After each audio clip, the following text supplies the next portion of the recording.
혹시 이런 경험 있으시나요? 누군가를 도와줬는데 고맙다는 말도 없이 당연하게 받아들이는 사람. 내가 양보했더니 오히려 더 요구하는 사람. 착하게 대했더니 만만하게 보는 사람. 저도 그런 적이 참 많았거든요. 회사에서 일을 도와줬더니 그 다음부터는 당연히 제가 해야 하는 일이 됐고, 친구한테 돈을 빌려줬더니 갚을 생각을 안 하고, 연인한테 맞춰줬더니 점점 더 많은 걸 요구하더라고요. 그때마다 이런 생각이 들었어요.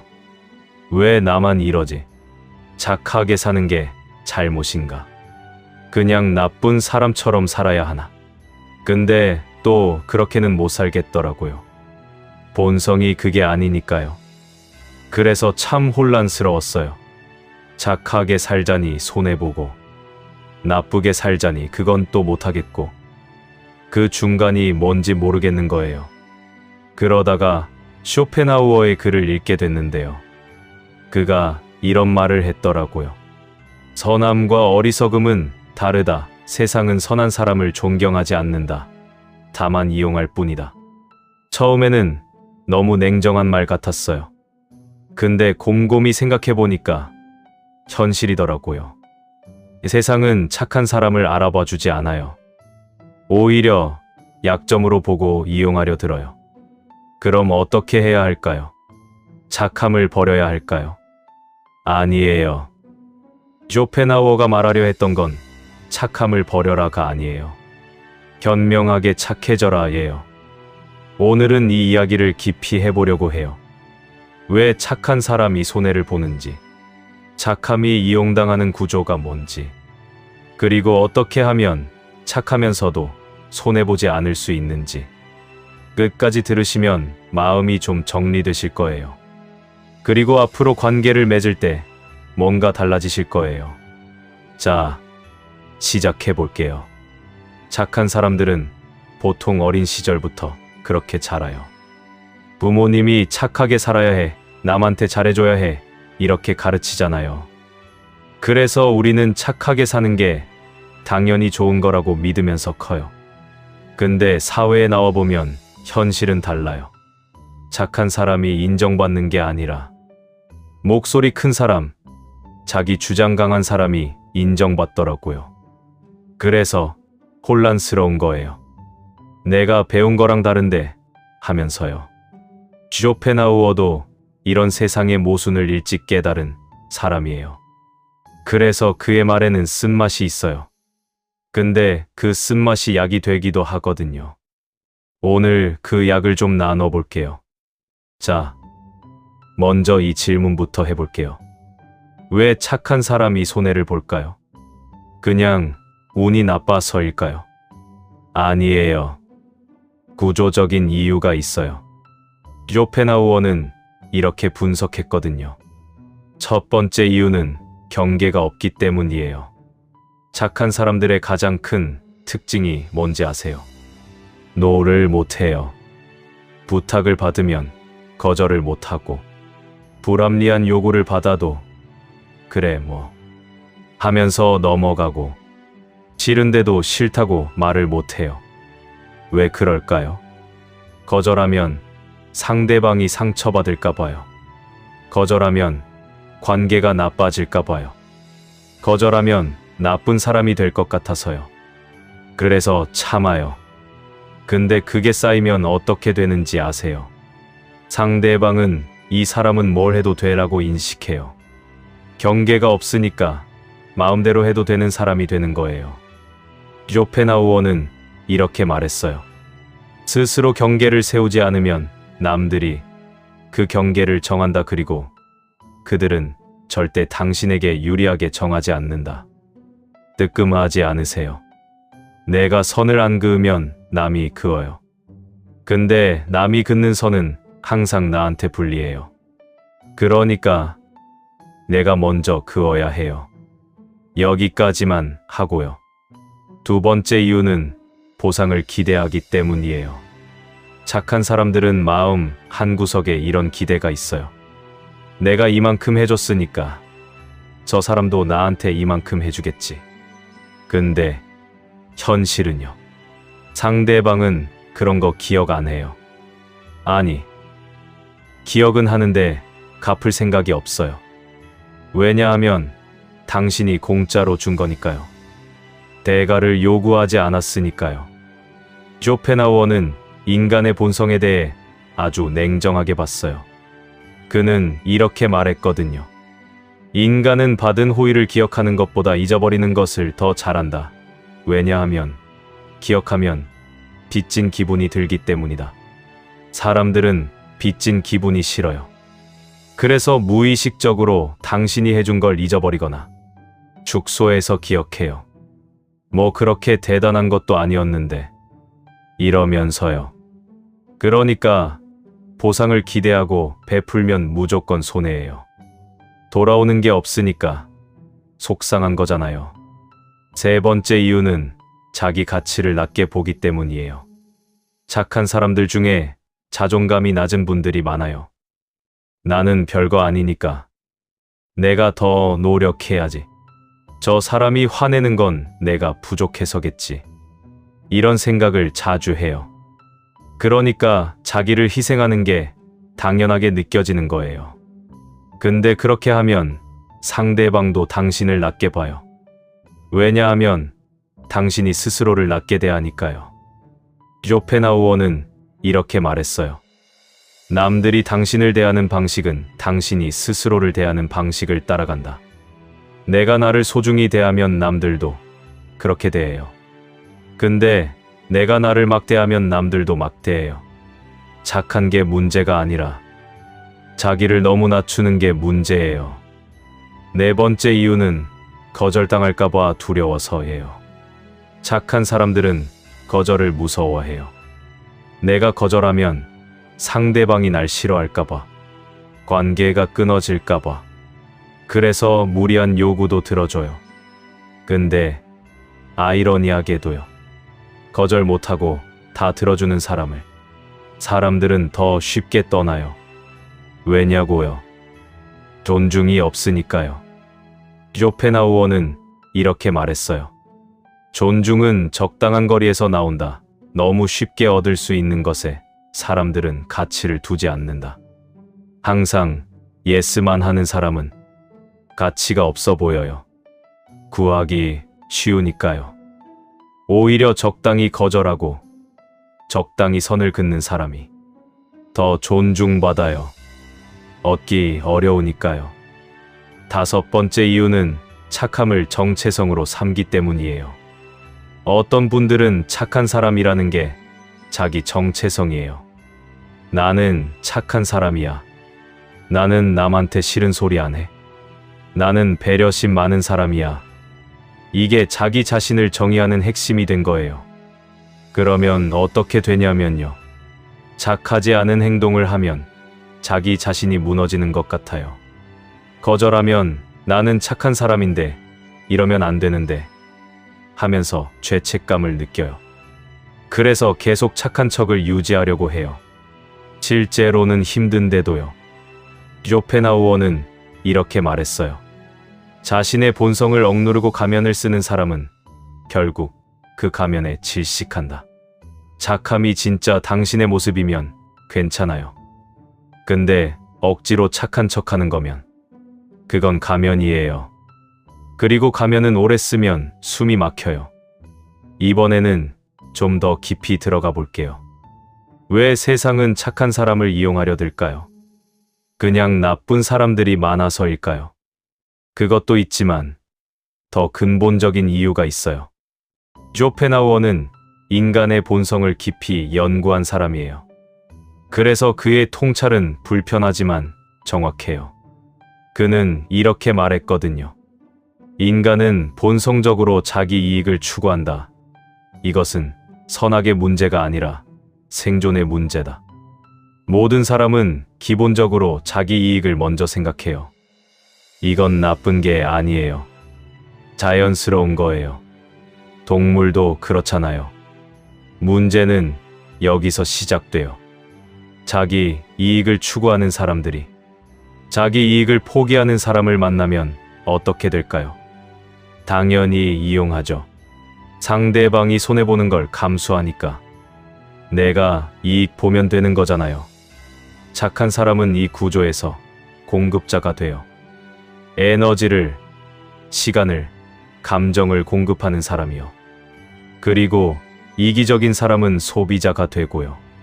공급자가 계속 공급하는 한 소비자는 계속 소비해요. 멈추라고 할 이유가 없으니까요.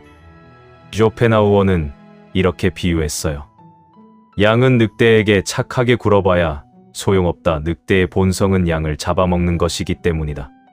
좀 잔인한 비유죠. 근데 현실이에요. 모든 사람이 늑대라는 건 아니에요. 근데 분명히 늑대 같은 사람들이 있어요. 그런 사람한테 착하게 굴면 그냥 잡아먹혀요. 그리고 하나 더요. 착한 사람이 이용당하는 또 다른 이유가 있어요. 바로 착한 사람들끼리 경쟁하기 때문이에요. 무슨 말이냐면요. 세상에는 착한 사람도 많고 이기적인 사람도 많아요. 근데 이기적인 사람들은 서로 뭉쳐요. 자기들끼리 이익을 나눠요. 반면에 착한 사람들은요. 서로 양보해요. 아니야, 내가 먼저 해. 아니야, 내가 더 대단해. 이러면서 서로 밀어주다가 결국 이기적인 사람들한테 자리를 뺏겨요. 쇼펜하우어는 이렇게 말했어요. 선한 사람들은 서로에게 양보하느라 세상을 악인들에게 내어준다. 이게 현실이에요. 회사에서도 그렇잖아요. 착하고 겸손한 사람은 뒤로 밀려나고 자기 PR 잘하는 사람, 정치 잘하는 사람이 올라가요. 물론 그게 다 나쁜 건 아니에요. 근데 착한 사람들이 너무 양보만 하면 세상이 점점 이기적인 사람들 위주로 돌아가게 돼요. 그러면 또 착한 사람들은 손해보고요. 악순환이에요. 그럼 어떻게 해야 할까요? 늑대가 되어야 할까요? 아니에요. 쇼펜하우어가 제안하는 건 그게 아니에요. 현명한 양이 되라는 거예요. 늑대를 알아볼 줄 알고 늑대한테는 다가가지 않는 양이요. 그리고 다른 양들과는 협력하는 양이요. 자기 몫은 챙길 줄 아는 양이요. 그게 진짜 지혜예요. 자, 이제 실질적인 이야기를 해볼게요. 어떻게 하면 착하면서도 손해보지 않을 수 있을까요? 쇼펜하우어의 철학을 바탕으로 정리해봤어요. 첫 번째, 선택적으로 착해지세요. 모든 사람한테 똑같이 착할 필요 없어요. 사람을 보고 대응해야 해요. 나한테 잘해주는 사람한테는 잘해주고 나를 이용하려는 사람한테는 거리를 둬요. 쇼펜하우어는 이렇게 말했어요. 모든 사람을 똑같이 대하는 것은 공평한 게 아니라 어리석은 것이다. 사람마다 받을 자격이 다르다. 친절을 베풀 때도 상대방이 그 친절을 받을 자격이 있는지 봐야 해요. 아무한테나 막 주면 가치가 없어져요. 내 에너지도 한정돼 있잖아요. 소중한 사람한테 쓰세요. 두 번째, 경계를 분명히 세우세요. 아까 말씀드렸듯이 경계가 없으면 이용당해요. 그러니까 선을 그어야 해요. 여기까지는 해줄 수 있어요. 근데 여기부터는 안 돼요. 이렇게 분명히 말해야 해요. 처음에는 어려워요.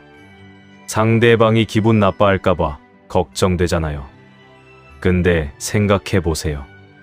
당신 기분 나쁜 건 괜찮고 상대방 기분만 중요해요? 쇼펜하우어는 이렇게 말했어요. 자기 자신을 지키지 않으면 아무도 지켜주지 않는다. 세상은 그렇게 만들어지지 않았다. 내가 나를 먼저 지켜야 해요.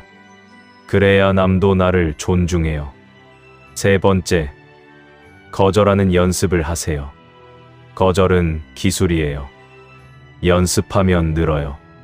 처음에는 작은 것부터 시작하세요. 오늘은 좀 바빠서 안 될 것 같아요. 생각해보고 알려줄게요. 그건 제가 하기 어려울 것 같아요. 이렇게 부드럽게 거절하는 연습을 하세요. 꼭 싸울 필요 없어요. 그냥 단호하게, 근데 부드럽게요. 쇼펜하우어는 이렇게 말했어요. 아니요라고 말할 줄 아는 사람만이 진정한 예를 줄 수 있다. 아무한테나 예스하는 사람의 예스는 가치가 없어요. 선별해서 예스하는 사람의 예스가 진짜 가치 있는 거예요. 네 번째, 베풀기 전에 한 번 더 생각하세요. 착한 사람들은 베푸는 게 습관이에요. 상대방이 부탁하면 바로 응 하고, 심지어 부탁 안 해도 먼저 나서서 도와주고. 근데 그 전에 한 번만 생각해 보세요. 이 사람이 진짜 도움이 필요한 사람인가? 이 사람은 나한테 도움을 준 적이 있는가? 이걸 해주면 나한테 어떤 영향이 있는가? 이 세 가지 질문을 해보세요. 다 생각해보고 그래도 해주고 싶으면 해주세요. 근데 대충 넘기지 마세요. 쇼펜하우어는 이렇게 말했어요. 생각 없이 베푸는 것은 선함이 아니라 습관이다. 그리고 나쁜 습관은 고쳐야 한다. 베푸는 것도 전략적으로 해야 해요. 그래야 내 에너지가 보호돼요. 다섯 번째, 대가를 받는 것을 두려워하지 마세요. 착한 사람들은 뭔가를 받는 걸 불편해해요. 아니야, 괜찮아. 이 정도는 당연한 건데. 이러면서 거절해요. 근데 그러면 안 돼요. 뭔가를 해줬으면 그에 맞는 대가를 받는 게 당연해요. 돈이 아니더라도 감사 인사라도요. 쇼펜하우어는 이렇게 말했어요. 대가 없이 주기만 하면 상대방은 고마워하지 않는다. 오히려 당연하게 여긴다. 그리고 점점 더 많은 것을 요구한다. 건강한 관계는 주고받음이 있어야 해요. 일방적으로 주기만 하면 그건 관계가 아니라 봉사예요. 여섯 번째, 나쁜 사람을 구별하는 눈을 기르세요. 세상에는 정말 감사할 줄 아는 사람도 있고 평생 이용만 하려는 사람도 있어요. 문제는 처음에는 구별이 안 돼요. 다 좋은 사람처럼 보이거든요. 그래서 시간을 두고 지켜봐야 해요. 처음에는 작은 것만 줘보세요. 그 사람이 어떻게 반응하는지 보세요. 고마워하면 더 줘도 돼요. 당연하게 받으면 거기서 멈추세요. 쇼펜하우어는 이렇게 말했어요.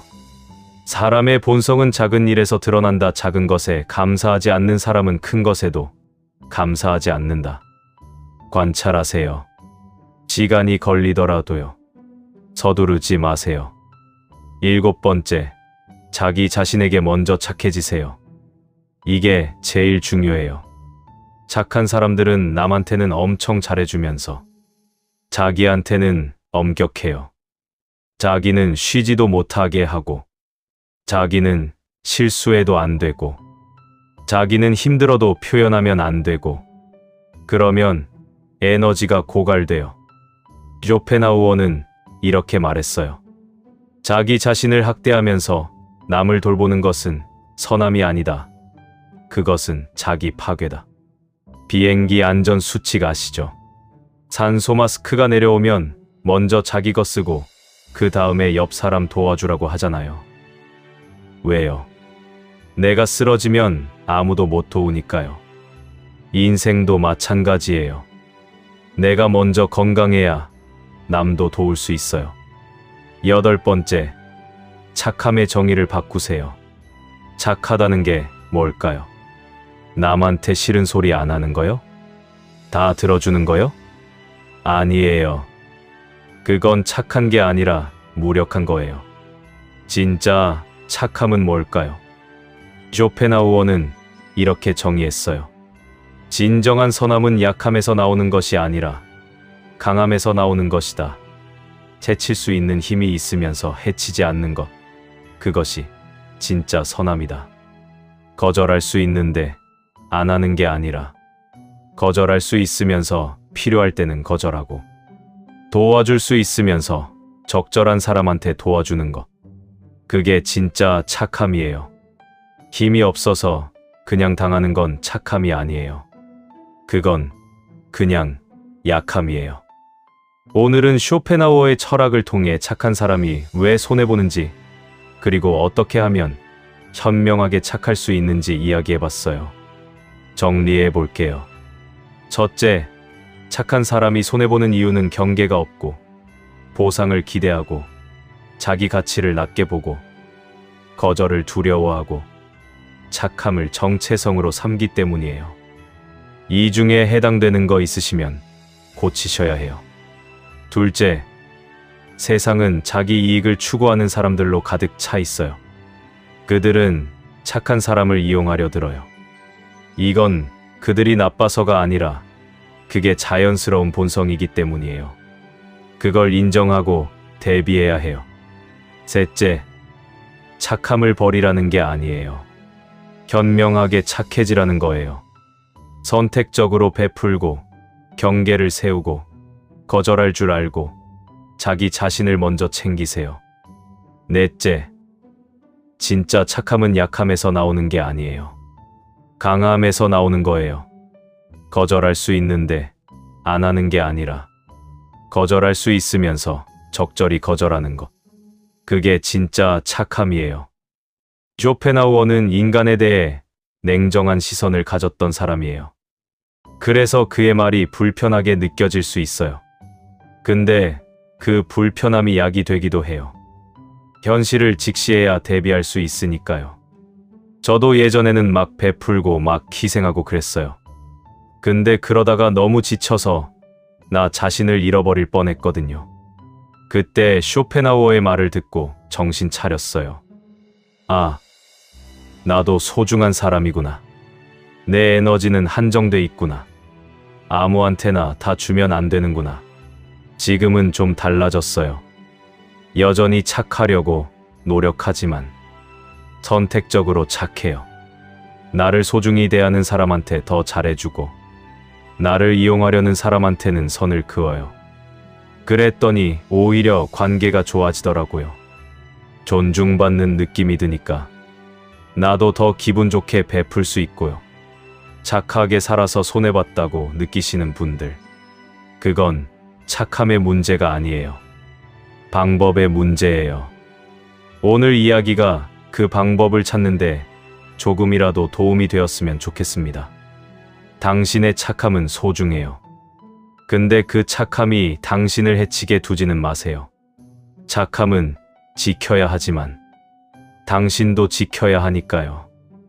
오늘도 들어주셔서 감사합니다. 그리고 구독과 좋아요를 부탁드려요. 다음에 또 좋은 이야기로 찾아올게요.